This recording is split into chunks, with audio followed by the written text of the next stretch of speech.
Hello everyone, welcome to high study. आज देखते हैं बजट। सबसे पहले बजट की आवश्यकता क्यों पड़ती है। तो किसी भी गवर्नमेंट को किसी देश को चलाने के लिए मनी की आवश्यकता होती है, जो गवर्नमेंट अपनी आवश्यकताएं पता करके कंसोलिडेटेड फंड ऑफ इंडिया से पैसा निकालती है, उसी को बोलते हैं अपना बजट। ठीक है, अब देखते हैं कि बजट निर्माण की प्रोसेस क्या होती है। इसमें आपके टोटल 6 डिपार्टमेंट होते हैं जो मिलके काम करते हैं और बजट निर्माण करते हैं। इन सब में से सबसे मेन भूमिका में रहता है वो आपका डिपार्टमेंट ऑफ इकोनॉमिक अफेयर्स। ये आपको ध्यान रखना है, ठीक है। ये सबसे पहले जितने भी आपके डिपार्टमेंट्स होते हैं इम्पोर्टेंट, जैसे कि मिनिस्ट्री ऑफ डेवलपमेंट, एजुकेशन, इन सब से पत्र लिखकर, जितने भी राज्य जिले सबसे पत्र लिखकर उनकी आवश्यकताएं पूछते हैं। जब ये अपनी आवश्यकताओं को इन डिपार्टमेंट के पास भेजते हैं तो ये सब उस मिलके उसका मूल्यांकन करते हैं और फिर बजट की प्रोसेस शुरू होती है। ठीक है, पूरे बजट को 3 पार्ट्स में डिवाइड किया जाता है। एक होता है आपका वार्षिक वित्तीय विवरण, जो कि आर्टिकल 112 में है। ठीक है, दूसरा होता है आपका विनियोग विधेयक और एक होता है आपका धन विधेयक, मनी बिल, यह आर्टिकल 110 में है।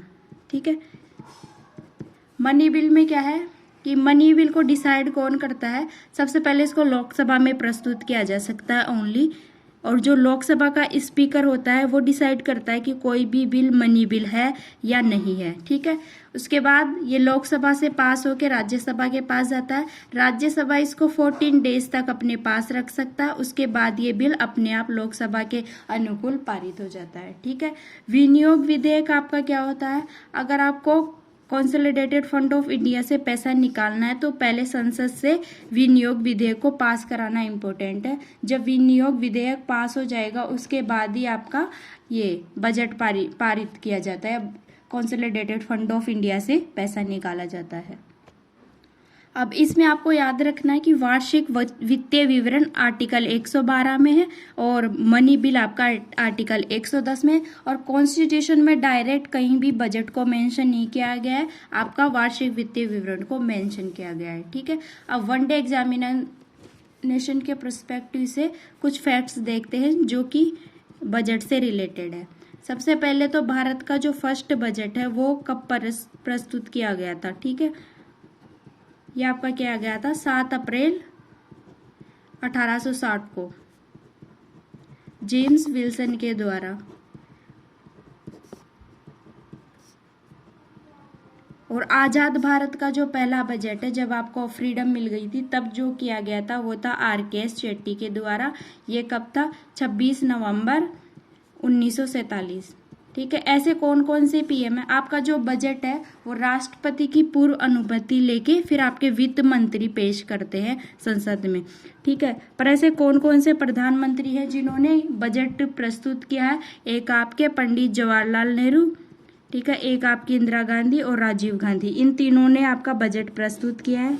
ठीक है, फिर अब भारत का पहला हिंदी बजट कब आया था। सबसे पहले ये CD देशमुख ने प्रस्तुत किया था 1955-56 में, सबसे पहली बार हिंदी बजट। ठीक है, अधिकतम बार जो बजट आपका किसने पेश किया है, ऐसे कौन से वित्त मंत्री है, तो मोरारजी देसाई है, जिन्होंने अब तक 10 बार बजट को प्रस्तुत किया है। उसके बाद में आप क्या थे, P चिदम्बरम, इन्होंने 9 बार प्रस्तुत किया है। ठीक है, सबसे प्रसिद्ध बजट की सूची में देखते हैं तो जो देश का पहला काला बजट था, इसका मतलब इसमें राजकोषीय घाटा बहुत ज्यादा था, वो था आपका 1973-74 का बजट। फिर आपका जो आम बजट है और रेल बजट है, इन दोनों का विलय अरुण जेटली जी के द्वारा किया गया था 2017 में। ठीक है, आपका फर्स्ट पेपरलेस जो बजट है वो 2021-22 में प्रस्तुत किया गया था निर्मला सीतारमण जी के द्वारा। ठीक है, जो भी आपकी वित्त मंत्री है। अब इसके बाद समझते तो मोस्ट इम्पोर्टेंट कंसेप्ट आपका, एक होता है रेवेन्यू बजट और एक होता है कैपिटल बजट। इससे पहले एक चीज समझते हैं कि आपकी एसेट और लाइबिलिटी क्या होती है। लाइबिलिटी आपके ऊपर बोझ होती है और एसेट आपके लिए एक अच्छी चीज होती है। जैसे कि लाइबिलिटी मान लेते हैं कि आपके फ्रेंड ने आपको 100 रुपये दिए, तो वो आपके ऊपर लाइबिलिटी है क्योंकि वो आपको उसको रिटर्न करना है। ठीक है, जबकि एसिड क्या होती है, जैसे आपने एक जमीन खरीद के रख ली जिसकी कीमत अभी 10 लाख रुपए है और इन फ्यूचर इसकी कीमत होने वाली है 15 लाख, तो ये आपकी एसिड है जो कि आपको फ्यूचर में हेल्प करेगी। ठीक है, इसके पर्सपेक्टिव में इन दोनों चीज़ों को समझते हैं। सबसे पहले आपका जो रेवेन्यू बजट होता है, इसमें भी दो टाइप की चीज़ें होती है आपकी। एक तो होती है रेवेन्यू या राजस्व प्राप्तियाँ और एक होती है आपकी राजस्व व्यय कहाँ हो रहा है। सेम एज इसमें भी ऐसा ही होता है कि आपकी कैपिटल या पूंजीगत प्राप्तियाँ कौन सी है और आपका व्यय कहाँ हो रहा है, इसका एक्सपेंडिचर, कैपिटल एक्सपेंडिचर। ठीक है, ये जो है यहाँ से शुरू करते हैं। सबसे पहले कैपिटल एक्सपेंडिचर मतलब गवर्नमेंट अपना पैसा लगा के कुछ एक्सपेंडिचर कर रही है और उससे उसका एसेट क्रिएट हो रहा है। तो एसिड क्रिएट हो रहा है, इसका मतलब वो उसके लिए अच्छी चीज़ है। जैसे कि गवर्नमेंट इंफ्रास्ट्रक्चर बनवा दे, रोड पुल या वगैरह कुछ भी जो उसको फ्यूचर में हेल्प करेगी।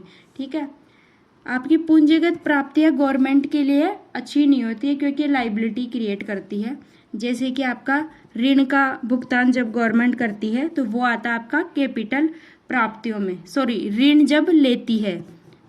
ठीक है, ऐसे आप आरबीआई से अगर लोन लेती है या किसी भी तरीके से जब ये प्राप्त करती है कैपिटल को, ये गवर्नमेंट के लिए नेगेटिव चीज़ है और जो एक्सपेंडिचर है वो गवर्नमेंट के लिए पॉजिटिव चीज़ है। अब देखते हैं राजस्व प्राप्तियाँ। राजस्व प्राप्तियाँ जिससे कि गवर्नमेंट का राजस्व बढ़ता है, ये गवर्नमेंट के लिए पॉजिटिव चीज़ है। ठीक है, क्योंकि इससे रेवेन्यू बढ़ता है। इसमें भी दो टाइप की आपकी प्राप्तियाँ होती है, एक आपका होता है टैक्स रेवेन्यू, एक होता है आपका नॉन टैक्स रेवेन्यू। ठीक है, टैक्स में भी दो आपका, एक डायरेक्ट टैक्स और एक होता है आपका इनडायरेक्ट टैक्स। डायरेक्ट टैक्स में तो वो ही आ गया आयकर, निगम कर वगैरह। इनडायरेक्ट में क्या होता है, जैसे आपका कभी गाड़ी से चालान कटता है तो वो भी गवर्नमेंट की इनकम होती है एक तरीके से, जो इनडायरेक्ट टैक्स के जरिए कर जाती है। या और भी जो टैक्स लगते हैं, एक्साइज टैक्स अब तो नहीं लगता, लेकिन जीएसटी हो गया।